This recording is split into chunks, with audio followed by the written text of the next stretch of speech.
নমস্কাৰ এই মুহূৰ্তত আহি পৰিছে সন্ধিয়াৰ কেইবাটাও গুৰুত্বপূৰ্ণ খবৰ আৰু এনে ধৰণৰ খবৰসমূহ নিতৌ চাবৰ কাৰণে চেনেলটো সাবস্ক্ৰাইব কৰি ভিডিঅ'টোত এটা লাইক কৰি দিব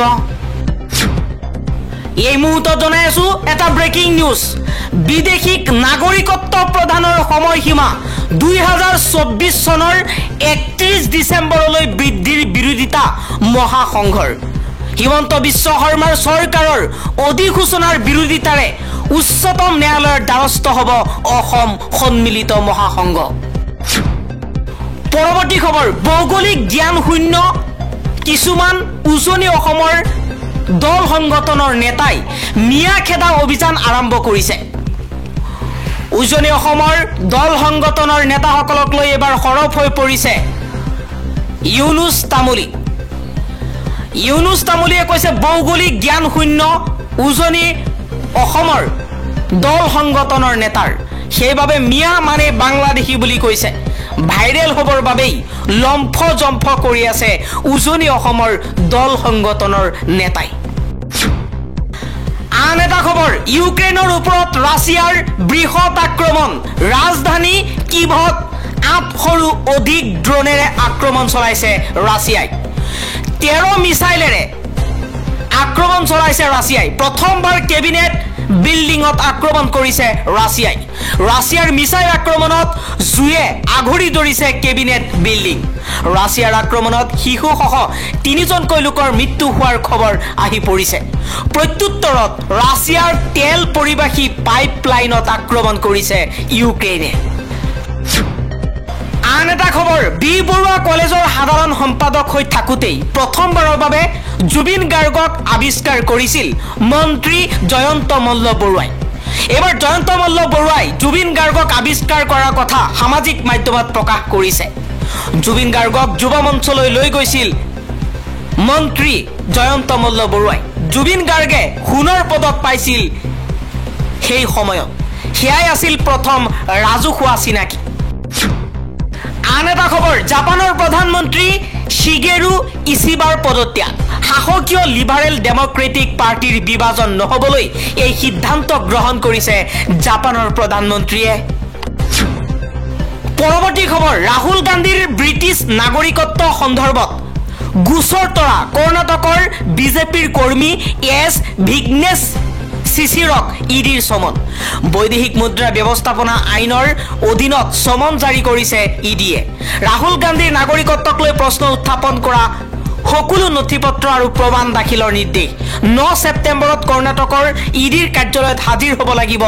এছ ভিগনেশ সিসিৰ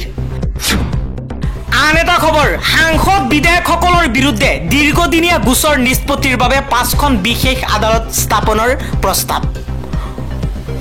অসমত বিচাৰ বিভাগৰ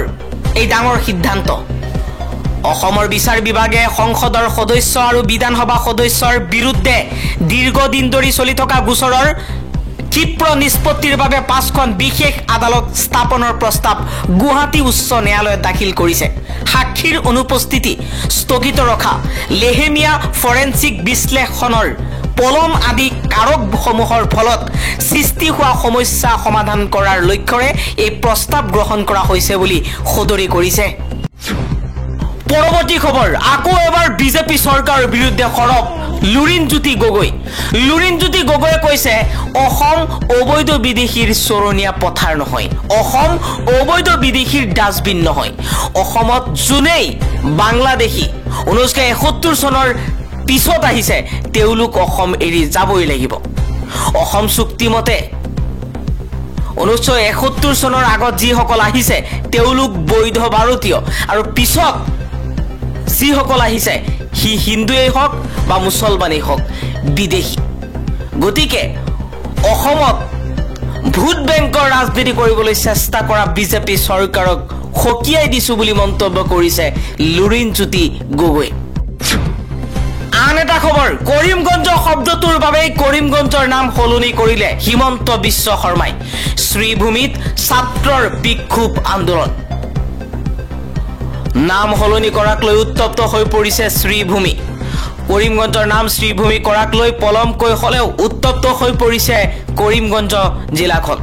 শনিবাৰৰ দিনটোতেই হোৱা প্ৰতিবাদত আৰক্ষীৰ আক্ৰমণত গুৰুতৰভাৱে আহত হৈছে শতাধিক শিক্ষাৰ্থী। অভিযোগ উত্থাপিত হৈছে মহাবিদ্যালয়ৰ চৌহদত সোমায়ো শিক্ষাৰ্থীক আক্ৰমণ কৰিছে আৰক্ষীয়ে। আৰক্ষীৰ এই বৰ্বৰতাৰ বিৰোধিতাৰে অহা সোমবাৰে ছাত্ৰ ধৰ্মঘট প্ৰতিবাদী কাৰ্যসূচী পালন কৰিব জিলাখনত। প্ৰতিবাদকাৰীসকলে অভিযোগ উত্থাপন কৰিছে যে মুছলমান বিদ্বেষী হিমন্ত বিশ্ব শৰ্মাই কৰিমগঞ্জ শব্দটো থকাৰ বাবেই জিলাখনৰ নাম সলনি কৰাৰ হতকাৰী সিদ্ধান্ত গ্ৰহণ কৰিছে। হিন্দু মুছলমানৰ মাজত বিভাজনৰ লেতেৰা ৰাজনীতি কৰাৰ কথা কৈ সংবাদ মাধ্যমৰ আগত ক্ষোভ উজাৰিছে প্ৰতিবাদকাৰীসকলে। পৰৱৰ্তী খবৰ, অনুপ্ৰৱেশ বিদেশী নিৰ্দেশ 2025ৰ দ্বাৰা বিজেপি দলে অসমৰ বঙালী সমাজকো অপমান কৰাৰ লগতে আঘাত দিয়াটো গৰিহণাৰ যোগ্য। এইবাৰ বিজেপি চৰকাৰৰ বিৰুদ্ধে সৰব হৈ এই মন্তব্য কৰিছে গৌৰৱ গগৈয়ে। বিজেপি দলৰ চৰকাৰে অনুপ্ৰৱেশ বিদেশী ৰেহাই নিৰ্দেশ 2025ৰ immigration and foreigners exception order যোগেদি বিভিন্ন দেশৰ পৰা অহা বিদেশীক ভাৰতত যি ধৰণে নাগৰিকত্ব দিবলৈ বিচাৰিছে সেই সিদ্ধান্তৰ আমি প্ৰদেশ কংগ্ৰেছ পুনৰবাৰ বিৰোধিতা কৰিছোঁ। বিজেপি দলে সদায়েই পশ্চিমবংগৰ বিধানসভা নিৰ্বাচনৰ পূৰ্বে এই ধৰণৰ ৰাজনীতি কৰি পশ্চিমবংগত বঙালীসকলৰ ভোট ল'বলৈ বিচাৰে আৰু এনে সিদ্ধান্তৰ দ্বাৰা অসমৰ পৰিস্থিতি তেওঁলোকে অস্থিৰ কৰি তোলে। ইহাতে বিজেপি দলে এনে পদক্ষেপৰ দ্বাৰা পশ্চিমবংগৰ সমগ্ৰ বাঙালী হিন্দু মানুহৰ ভোট ল'বলৈ যায় আৰু আনহাতে ইয়াৰ দ্বাৰা অসমত গোটেই বঙালী সমাজক বাংলাদেশী সজাই তুলিবলৈ চেষ্টা কৰে।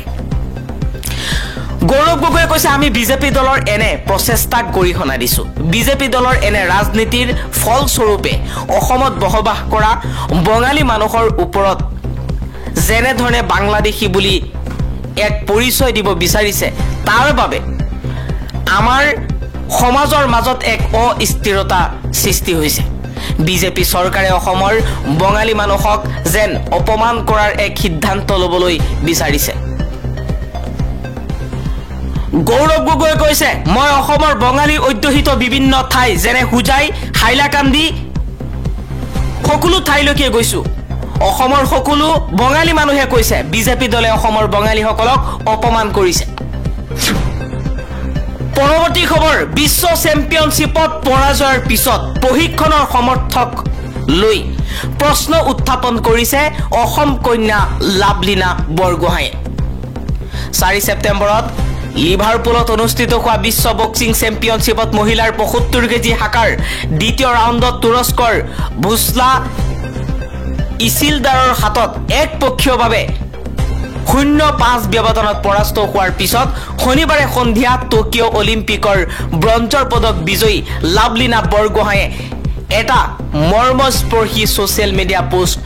শ্বেয়াৰ কৰিছে। বছৰজোৰা বিৰোধীৰ পিছত আন্তঃৰাষ্ট্ৰীয় প্ৰতিযোগিতালৈ ঘূৰি অহাৰ পিছত তেওঁ এই প্ৰথম পোষ্টটোত তেওঁৰ হতাশা আৰু যন্ত্ৰণা প্ৰকাশ কৰিছে।